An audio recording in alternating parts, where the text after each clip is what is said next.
आइल भूकंप सब कुछ, आइल भूकंप सब कुछ गईले वो राई, कांवर सजा के कैसे देवघर आए।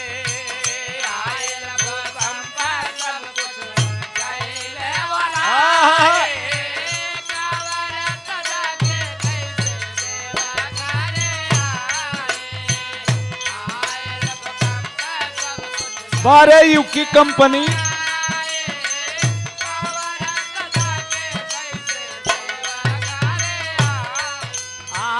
छूटी गईले माई बाप, छूटी गईले भाई, कांवर सजा के कैसे देवघर आए।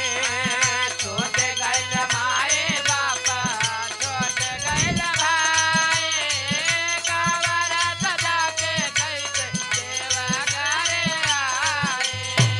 छूटे गईले माई बाप, छूटे गईले भाई, ओहो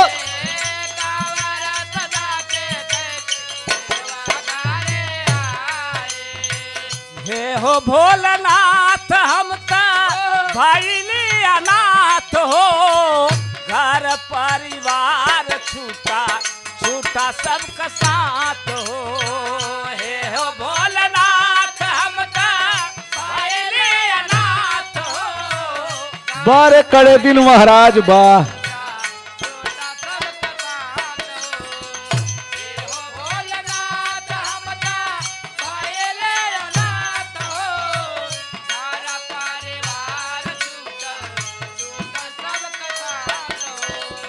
छूटी गईले माई बाप, छूटी गईले माई बाप, छूटी गईले भाई, कांवर सजा के कैसे देवघर आए। छूटे गईले माई बाप, छूटे गईले भाई, कांवर सजा के कैसे देवघर आए। छूटे गईले माई बाप,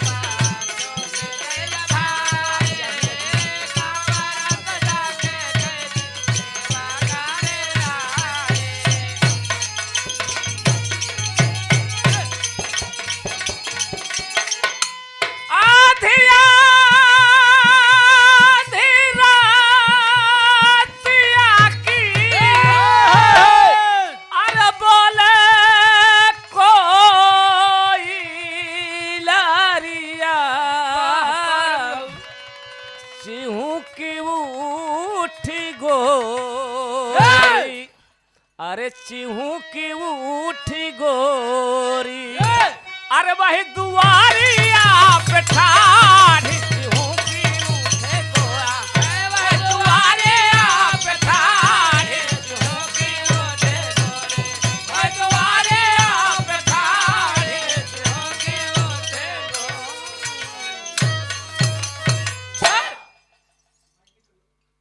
सुने वाले मित्र, ई आदेश और फरमाइश की कंपनी के बा और श्रोता भैयन के फरमाइश बा कि थोड़ा कुछ फैशन का गीत हो जाए। ये समय मास्टर जमाना बहुत बिगड़ गया बा, आपके सुने के मिले महतारी बाप बचवा के पैदा की बड़ी आशा बा कि बेटवा हमार पैदा बा तो हम सियान होए, पढ़ाऊ लिखाऊ, हमारे बुढ़ाई के सहारा होए। बड़ी फैशन के एक छोटा सा गीत है बाबू, बड़ी पुरान गीत के भाव में बा। गीत पर्यावलाल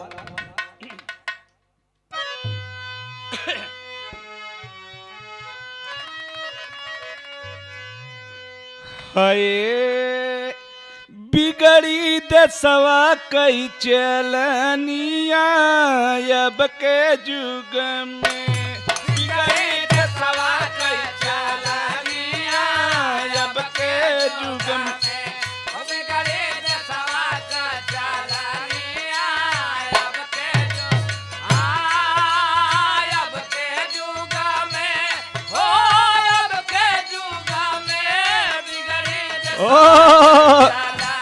वाह भैया वाह। जुगा में बिगड़ी देशवा के चलनिया अब के जुगा में। बड़े भाई का बिगड़ी शेषधर महाराज, खाट के ऊपर बैठ पतोहिया सासु से मांगई पानी। घाट के ऊपर बैठ पतोहिया सासु से मांगे पानी। ओ घाट के ऊपर बैठ पतोहिया सासु से मांगे पानी। काम करई के बेला में बतियावैया न कानी, घर घर घूमई दिउ जुनिया अब के जुग में, घर घर घूमई दिउ दुनिया अब के जुगा में, घर घर घूमे दोनों दुनिया अब के जुगा।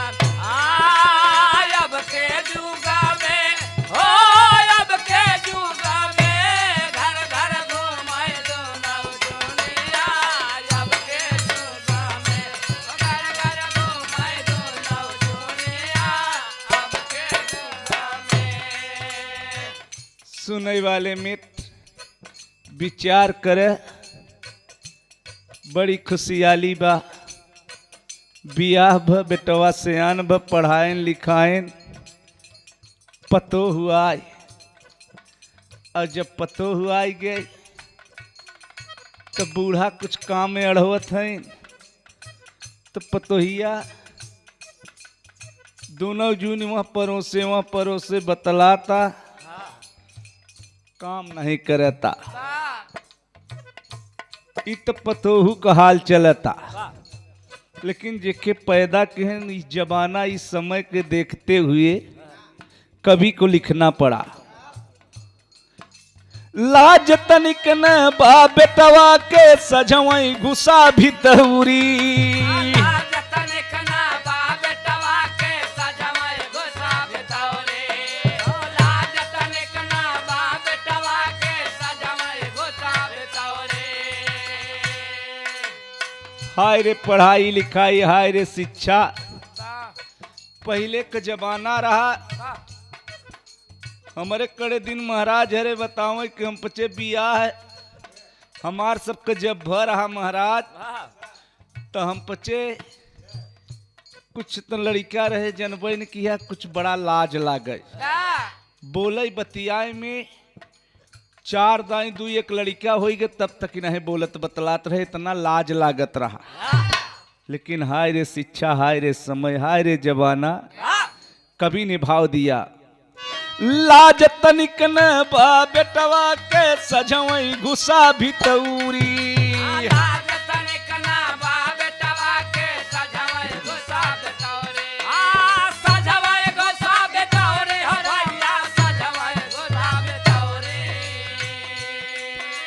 गोड़ मिजावई बिन बूढ़ा तब करत रोज चरौली, तब बोलई न दुलहिनिया अब के जुग में, तब बोलई न दुलहिनिया अब के जुग में।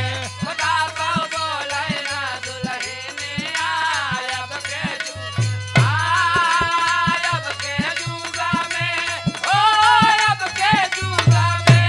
वाह भैया वाह। ना दुलहिनिया 12 यूपी कैसेट कंपनी। खुदा पाऊ बोलै ना दुलहिनिया अब के जुगा में। सुनने वाले मित्र दोस्त, विचार करना बड़का भैया। बूढ़ा सारा दिन काम के हैं, सोचत हैं कि पतो मार के जाने गोड़ में जे दुल्हनिया आज बहुत थकाई लगी बा। सोचत हैं 2 दाई का 1 दाई कब 2 दाई कब तेहरौनी के जाने पाँव दबाउबै करे। हाय रे जबाना, बूढ़ी सासु का बात सुन के पतोहिया हर बार देखे से भीतरी चली गई, जान गए इनकी अब जमाना बिगड़ गया बा। ये हर पिताजी बड़ी आस लगाए हैं, बाबू हम जाते परदेश कुछ भाड़ा ओड़ा देबे? कहे बेटवा ले ले, बड़ी गिरानी बा। गयन परदेश, भाव मिला, कभी ने भाव दिया।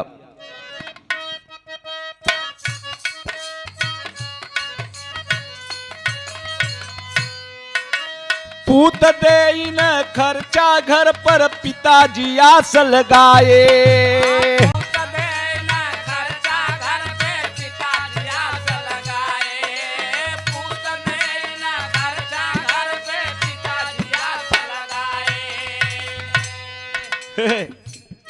भाड़ा किराया लेके गए, साल भर बीती गया। गए बम्बई कमाए लगे। जब कमाए लगे, कमाए उमाए के आए घरे, कमाने की नहीं कमाने न आए घरे। माई घी सी निकारा तक बबुआ परदेश से आए बा, कुछ खियाए पियाए दे। और बाबू मोहारी के खोखत हैं, खाना खाएं। उनके बेचारू के बुढ़ाई के शरीर, तबीयत खराब बा, पैसा नहीं बा, खोखी आवता।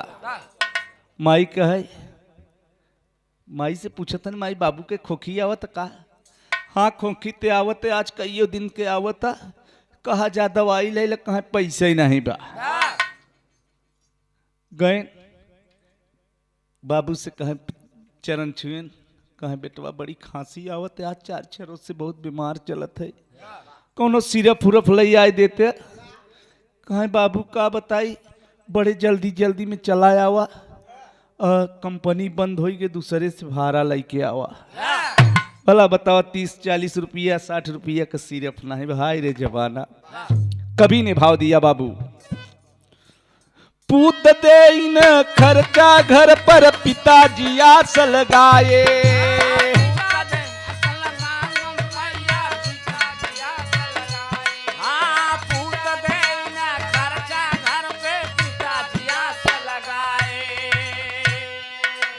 खून मिलावे ससुरारी, तब बात के आगे बढ़ावे।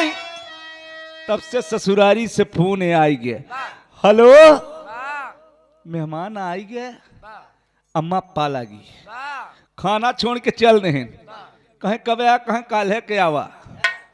कहे तब कुछ रुपया का जरूरत बा, घरे कुछ काम बढ़ गवा बा, कुछ रहा, कुछ दूसरे से ले के 5 रुपया 10 रुपया ब्याजू पर ले के चल रहे ससुरारी। बड़े भाई का कभी ने भाव दिया, तो रुपया भेजई तौनी जूनिया, अब के जुग में रुपया भेजई तौनी जूनिया, अब के जुग में।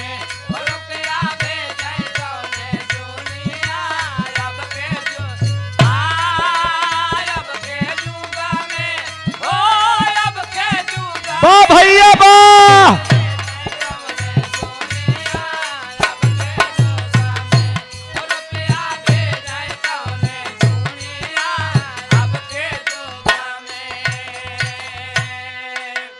बड़े भाई इत बहु और पुत्र का हाल चलत रहा, लेकिन हमारे राजनेतन का चलत बड़का भैया। खद्दर कुर्ता पहन के तन पर घूमई बड़ के नेता।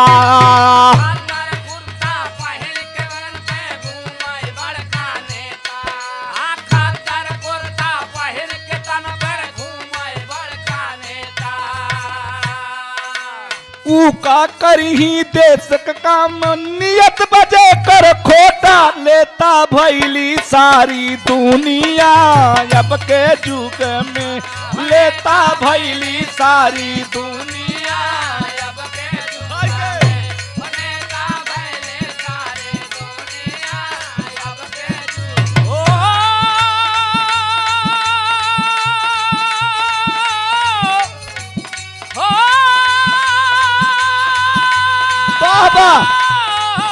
वाह भैया वाह, जय हो जय हो जय हो।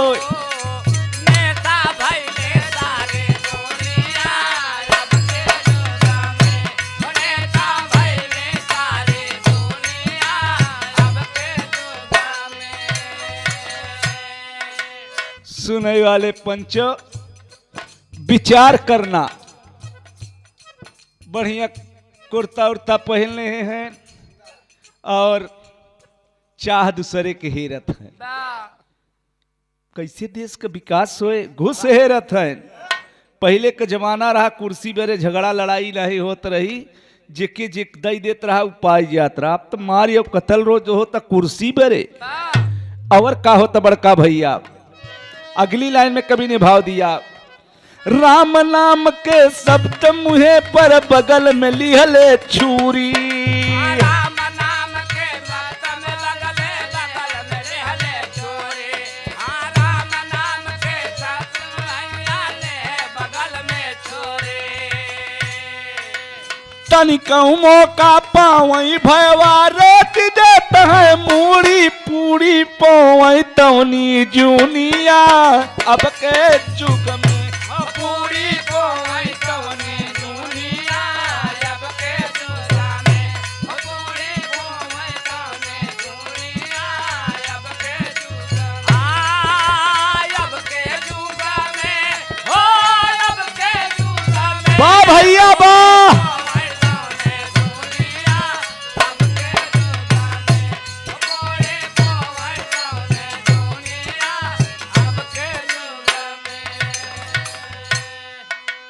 बड़े भाई ये गीत चलत है यूकी कैसेट कंपनी के मालिक रमित जी माथुर, रमित माथुर जी भैया के आदेश के अनुसार ये थोड़ा सा आप लोगन के बीच में जाता। आशा नहीं विश्वास बा कि जरूर पसंद आए बाबू। अगली लाइन में कवि ने भाव दिया, एक से एक वीर भय अब सुनिल हमारी माटी। एक से एक वीर भय अब सुनिला हमारे माटी। हाँ सुनिला हमारे माटी हो भैया सुनिला हमारे माटी। अगर बात ही समझ में आवई सुनिला भवा खाटी मरदा होई गईले नाचानिया। अब के जुग में मरदा होई गईले नाचानिया। अब के जुग में मरदा होई गईले नाचानिया। अब के जुग अब के जुग में हो अब के जुग में मरदा होई गईले नाचानिया। वाह भैया वाह। मरदा होई गईले नाचानिया। अब के जुग सुने वाले मित्र, ई दास कौने बगिया का फूल या कवि ने भाव दिया। आखिरी लाइन में कहना बाप, राम हित गुरु सीताराम कब हरे विजय पताका। राम हित गुरु सीताराम का लहरे विजय पताका। राम हित गुरु सीताराम का लहरे विजय पताका। राम कैलाश बाबा हमारा छोड़ दिए ये बनाता बाका मंगल कली खनिया। अब के जुग में बाका मंगल कली